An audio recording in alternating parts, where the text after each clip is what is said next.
Now, you get your show, finally. They say, yeah, okay, Friday afternoons. And in those days, that's when I first started playing, you know, the U2s of the world and all these bands before anybody knew who they were. XTC, The Clash, the Pistols, you know, the Where magazine. were you finding this stuff? Record stores. I had a really good relationship with the record stores in Detroit, where I would basically have free run. I could go in, take any record that I wanted, go play it on the air, and then I would bring back the ones that weren't kind of clicking, if you will, and then try to keep other stuff, because they knew as soon as I played it on the air, they'd sell every copy. Yeah.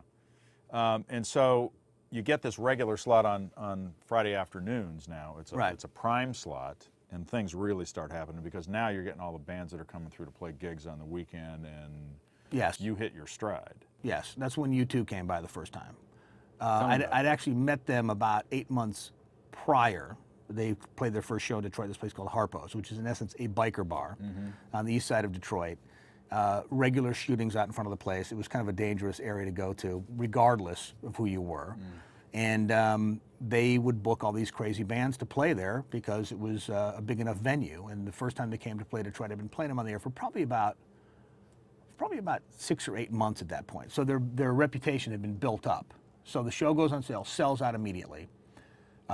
I go down to see the show, and at the end of the show, the usual thing is to go back and say hi to the band. But Bono was upstairs crying, according to the promoter, was upstairs crying and was in his dressing room trying to call Ireland. Didn't know why, but basically he was just trying to call Ireland.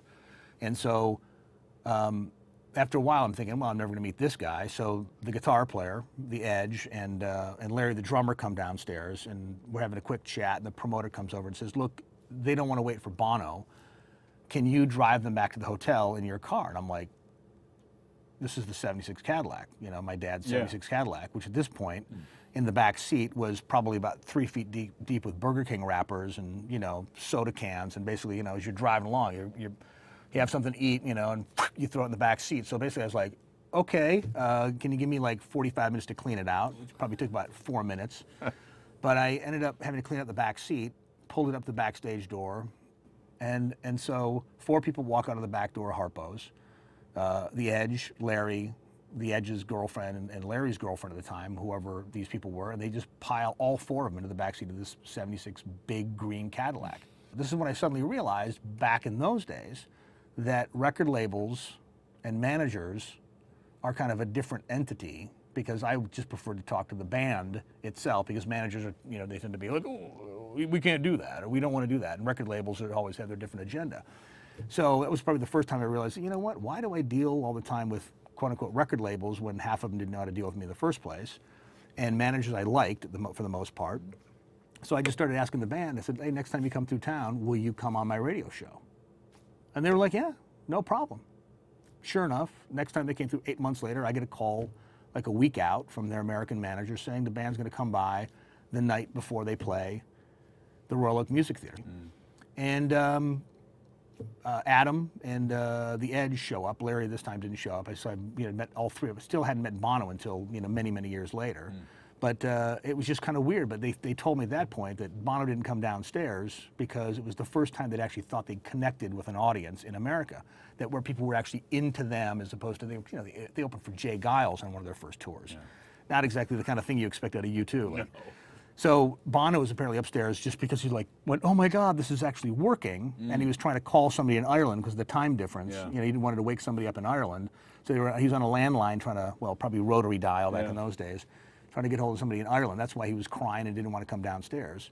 So anyway, the rest of the band came on, or I should say, Adam and the Edge came on the air, and we had a blast. We just talked about stuff, played some records on the air. We took some phone calls. The first time I'd ever taken phone calls, and probably the funniest thing that happened was this girl calls up and says, look, I'm going to bring a dozen roses to the show, announces this on the air, and I'm going to bring them so you know who I am.